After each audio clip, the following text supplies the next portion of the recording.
Okay, love needs. Okay, next we say love needs. What, as I said just now, we need the love of the parents and all the friends, and then relationship, and also from the society. So why we say society is because we are living in a society. If we don't get any love and all from them also, it's we feel bad, we feel not belonging to that society. Okay, so love need is also important. So next we'll go is esteem need. When we say esteem need, it means the self-esteem of a person. Okay. So when we have self-esteem, so everyone need to be well thought of oneself as well as others. Okay. When someone is, when we have a self-esteem, we not only we ourselves we feel good of ourselves, but we also want others to think good about us. Okay, it can also say like we need status. If we have a proper status in the society, people will respect us. So we need that respect in the society. If the people don't respect us, or if they don't give us recognition, we feel low self esteem. Okay, so self esteem also is very important in our needs. Okay, so that the person, when we when we have good self-esteem, we will have a good future ahead. We will always think what positive. Okay, we will always think positive. We will achieve all whatever we need, will be able to achieve. Okay, so because sometimes when a person have that self low esteem, okay, if he's having low esteem, he will feel depressed. Just one failure will lead him to so many problem. But a person who have high self esteem, but always can see a balanced self esteem, he will be able to cope in life. He will be able to fight in life, because in our life all doesn't get everyone successful. Sometimes we face through many failures, but we should have that self-esteem that we will fight back, we will achieve something, because we are capable. Everyone should not think that once we feel, oh, we are not able, we are not good, we are not able, we are not beautiful.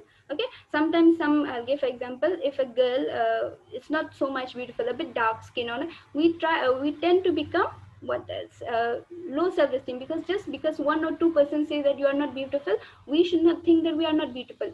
You yourself, you should think first that you are beautiful, then only others will think you beautiful.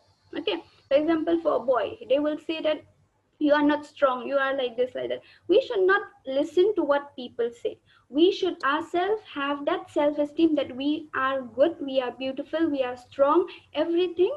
We should have a good positive thought about ourselves, then only will be able to fight against the society, so that people will start to see us as someone, they'll start to respecting us.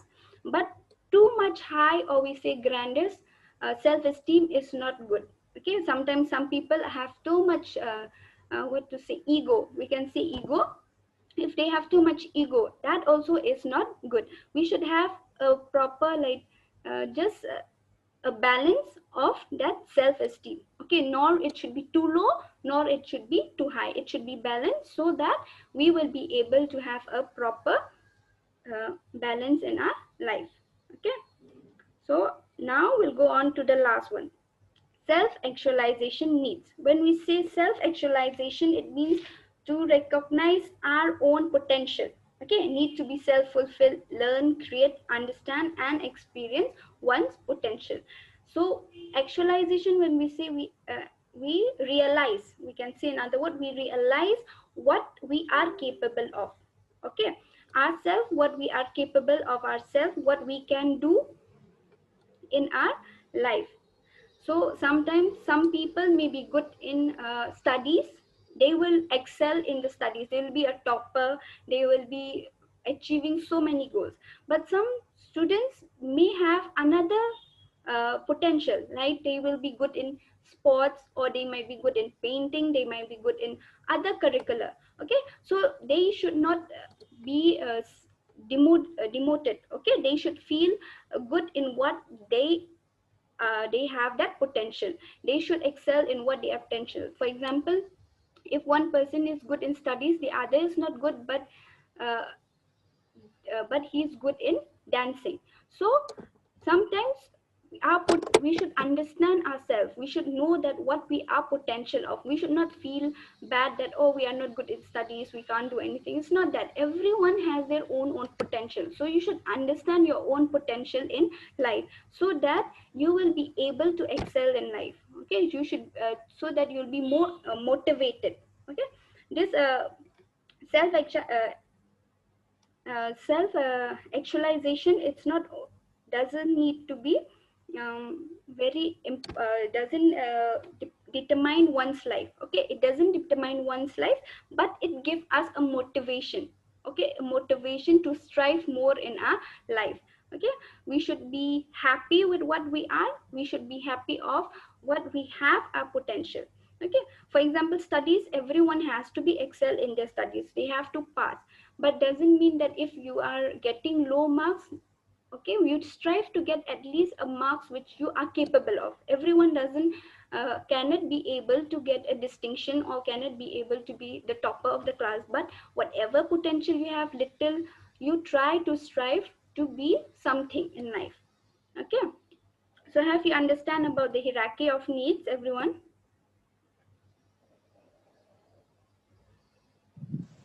Yes, ma'am. Okay. Yes, ma'am. uh, Yes, ma'am. you have any doubt regarding this one? If anyone have doubt, please say, because it's going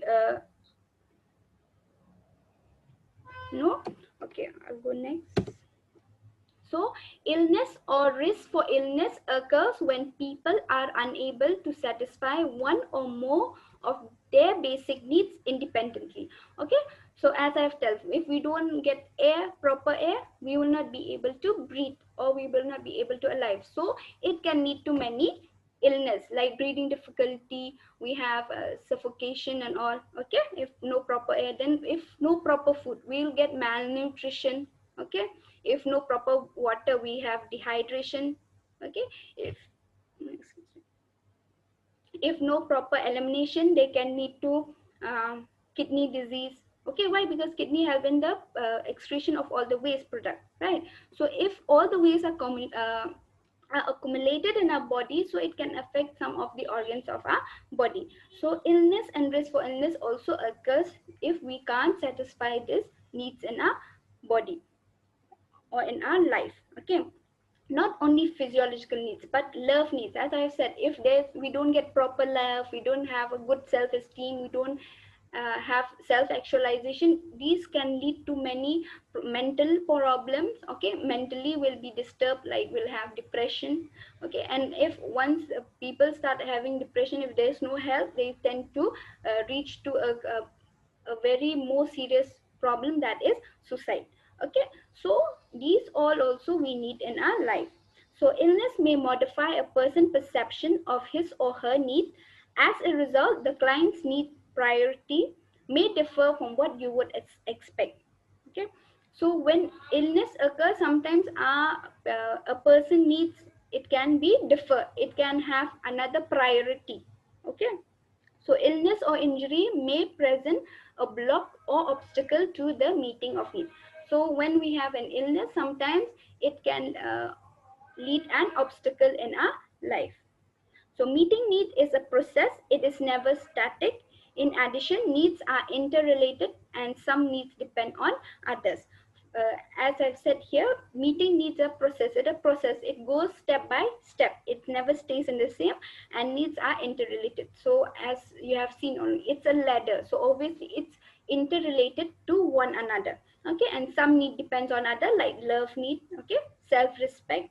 These are the needs which depends on others. So basic needs are common to all people. Thus, basic needs are universal. Individuals of all culture have basic needs. In other words, basic needs are transcultural.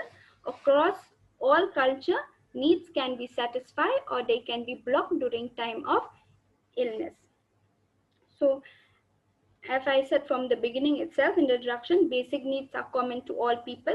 Thus, it is universal and it doesn't change to any other culture or any uh, race.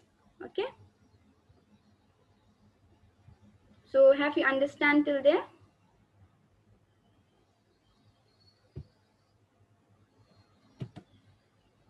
So Yes, ma'am. this is the end of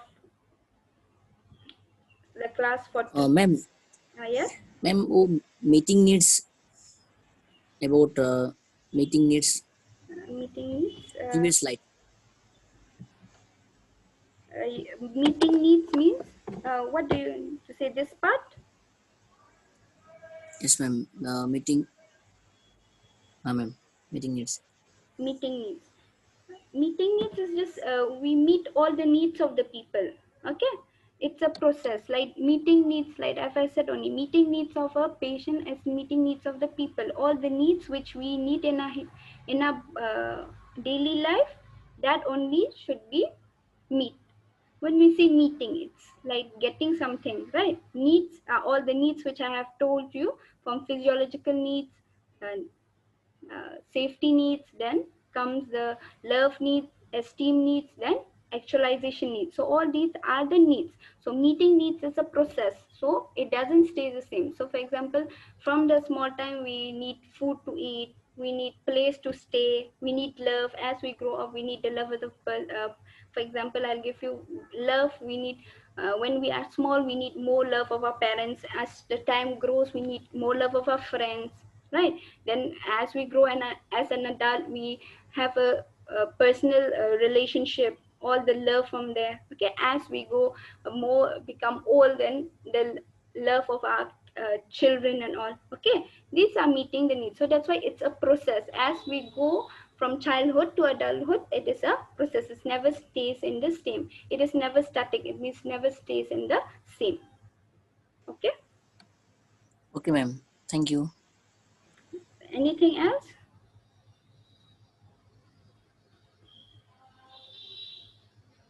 Anything else?